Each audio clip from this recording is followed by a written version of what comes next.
Olá, vamos continuar com as nossas pílulas de direito constitucional. Nossa conversa agora, ainda sobre a teoria da Constituição, que tanto serve a disciplina de teoria da Constituição ou direito constitucional 1, também serve a teoria geral do Estado, ao pessoal aí de relações internacionais, ao pessoal aí de jornalismo, enfim, né? Há tantas áreas aí que conversam conosco. Nós temos uma estrutura normativa dentro do sistema constitucional em que nós temos uma pirâmide em que estrutura a hierarquia das normas do sistema normativo que ficou aí como uma herança das evoluções e das revoluções burguesas, em que a Constituição, a lei maior do Estado, ela ficou no topo da hierarquia normativa, significando que não existe lei maior num país do que a própria Constituição.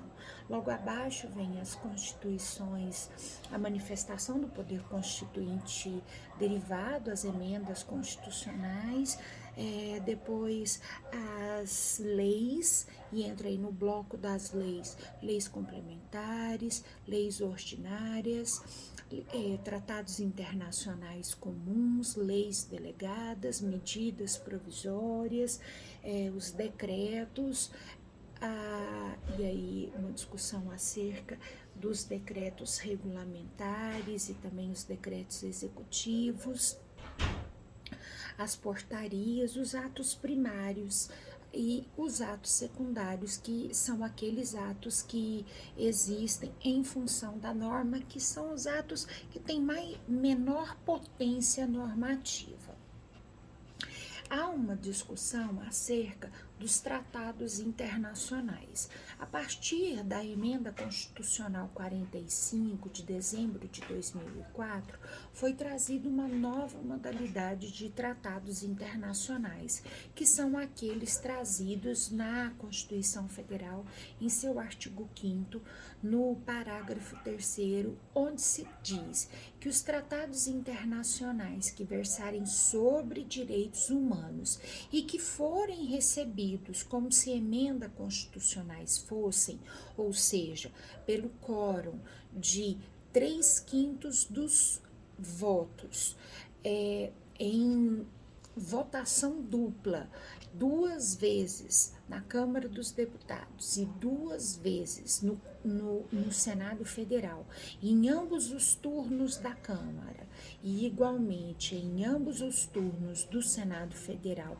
aprovado com 3/5 dos votos, ele passa a ter o status de supralegalidade, ou seja, ele está acima dos tratados internacionais comuns, contudo, infraconstitucionalidade, está abaixo da norma constitucional ordinária.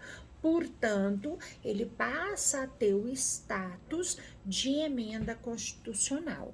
Então, nós não temos isso.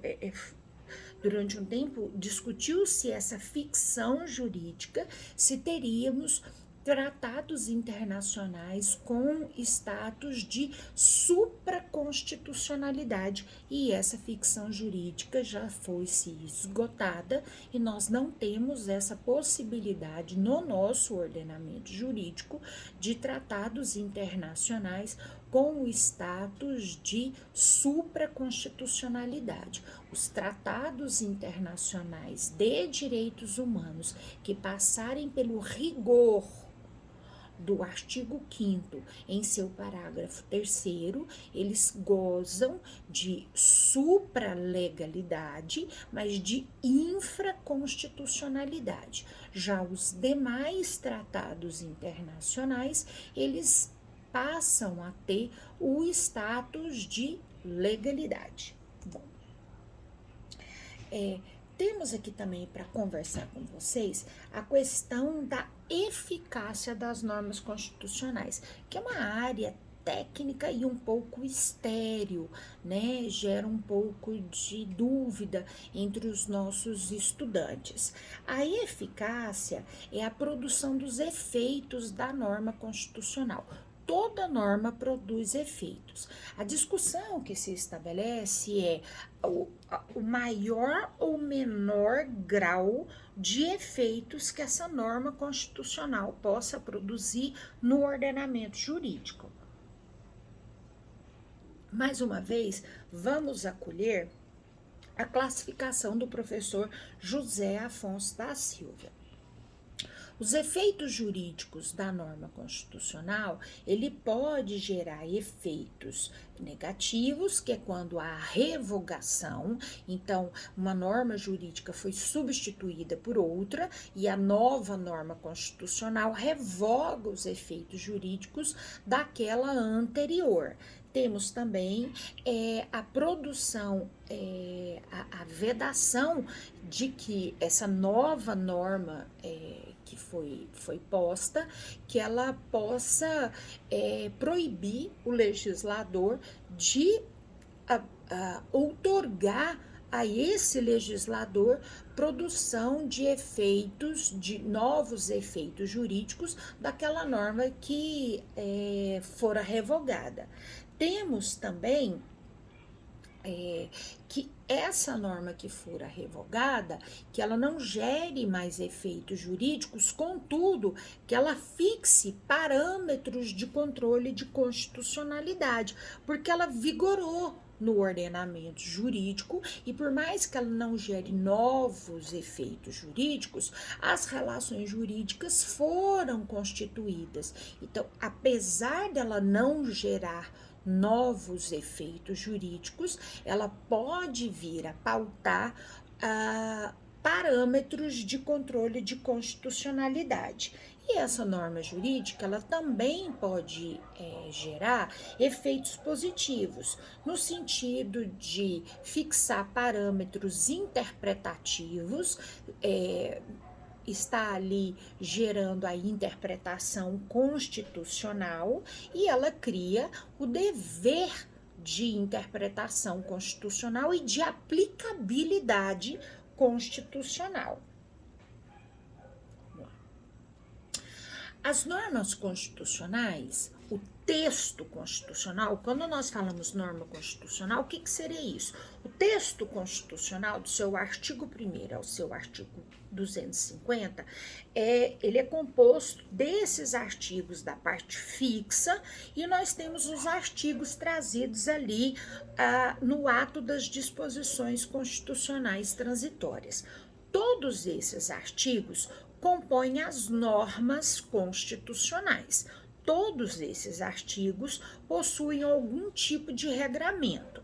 Esse regramento pode vir de normas mais secas, as chamadas normas comando, normas dispositivas, e as normas principiológicas ou normas axiológicas.